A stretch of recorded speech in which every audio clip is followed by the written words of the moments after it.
প্রিয় ফেসবুক বন্ধুরা, আমি 2 দিন আগে একটা পোস্ট করেছিলাম যে আমি কেন 1 বছর পরে আর কি 1 বছর আগে মনিটাইজেশন পাইছি কিন্তু 1 বছর পরে কেন পেমেন্ট পাইলাম।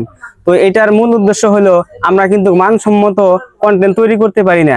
ফেসবুকে যেগুলা পোস্ট পছন্দ করে হাই কোয়ালিটি সেগুলা কিন্তু আমরা পোস্ট করতে পারি না। যেমন ভিডিওর পিকচার কোয়ালিটি, ভয়েস কোয়ালিটি এগুলা কিন্তু আমরা তৈরি করতে পারি নাই। এজন্য আমাদের ভিডিও ভাইরাল হয় নাই, এজন্য আমাদের পেমেন্ট পাইতে 1 বছর সময় লাগছে। তা আমরা সবসময় চেষ্টা করবো কোয়ালিটিফুল ভিডিও তৈরি করার জন্য। উপরে দেখেন একটা নোটিফিকেশন ফেসবুক আমাকে দিছে যে এখন আমার ভিডিওগুলো আমি পোস্ট করতেছি, এই ভিডিওগুলো হচ্ছে হাই কোয়ালিটি ভিডিও।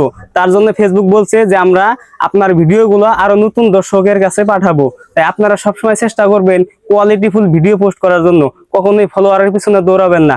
আপনার ভিডিও যদি ভাইরাল করতে পারেন তাহলে আপনার ভিডিও যেরকম করে ভাইরাল হয় শিখতে এরকম করেই আপনার ফলোয়ার বাড়বে। তাই সবসময় চেষ্টা করবেন কোয়ালিটিফুল ভিডিও পোস্ট করার জন্য। ধন্যবাদ সবাইকে ভিডিওটা দেখার জন্য।